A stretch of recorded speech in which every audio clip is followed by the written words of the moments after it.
Weird warriors may not have conquered the air, but ever since man first fired a bow and arrow, they've dreamed of a missile that would know where it was going, get past any obstacle, and outwit any defense.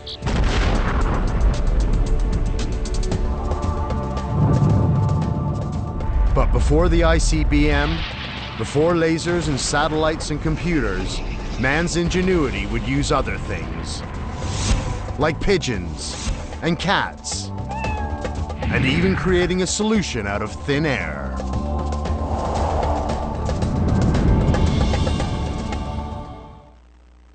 Attention if you have diabetes. Hello, I'm Alan Thicke. As the father of a child with diabetes,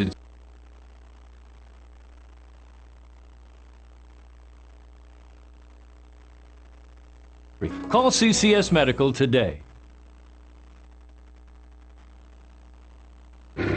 But their bombers weren't capable of continental bombardment of the US in history. To send you a diabetes cookbook. All this from a company trusted and recommended by thousands of doctors around the country. Call CCS Medical today. The following story describes the only successful intercontinental bombardment of the US in history. Back in World War II, the Japanese had an audacious plan to bomb America. Not Pearl Harbor, mainland America. But their bombers weren't capable of flying across the Pacific. So they came up with a crazy plan. Balloons.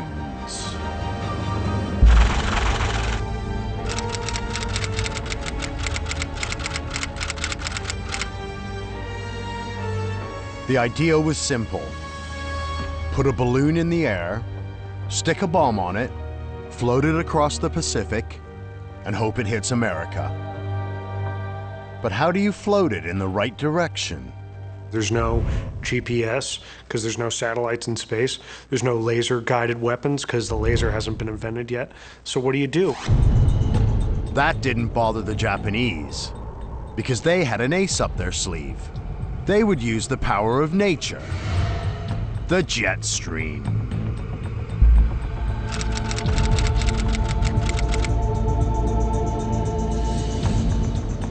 No one suspected the existence of the jet stream, apart from the Japanese at the time.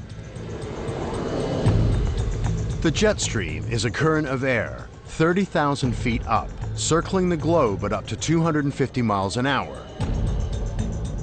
It flows west to east, from Japan directly to America. The jet stream over Japan is very, very, very strong. Which is why flights from Tokyo to LA with the jet stream take under 10 hours, while the trip back against the jet stream takes over 11 hours.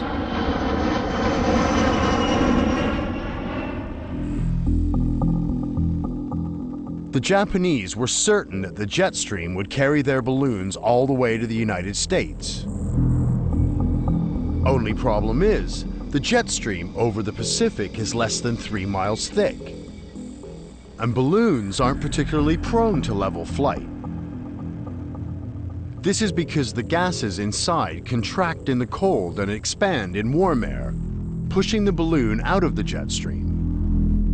You have to find a way of keeping your balloon in the fast wind to get it across all the way to America. But, as this US Air Force film shows, the Japanese had thought of everything. There's quite a lot of cunning technology which went into this. At night, as the balloon cools down and contracts, it sinks out of the jet stream. So the Japanese rig it to fire off ballast to maintain the correct altitude. In the daytime, the balloon warms up and rises again. So it vents the expanded hydrogen to stop the ascent. It worked. Though the bombs took 3 days to cross the Pacific, the Japanese had invented an ICBM, the Intercontinental Balloon Missile. By the standards of the day, this was a fantastic feat. The Japanese had come up with a bomb delivery system that could cross the Pacific and actually launched it at North America.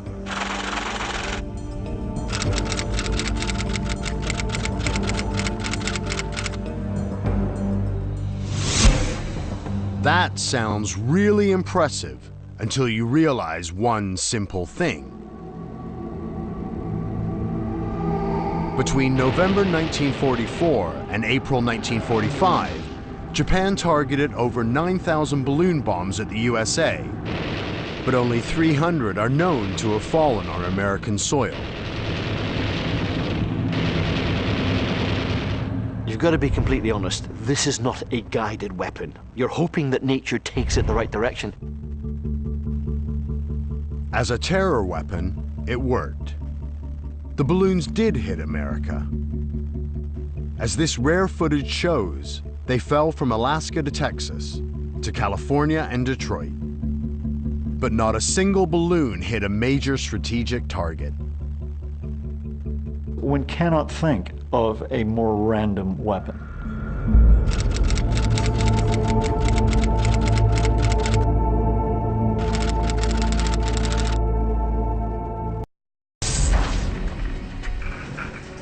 If you want to hit a target at more than 30 paces, you need a guidance system.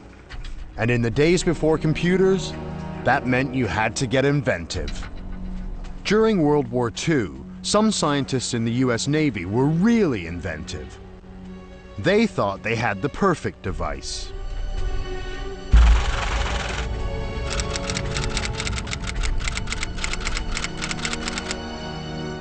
The cat-guided bomb was an idea that, again, this is one of these things that sound ludicrous. But the thinking behind it was simple.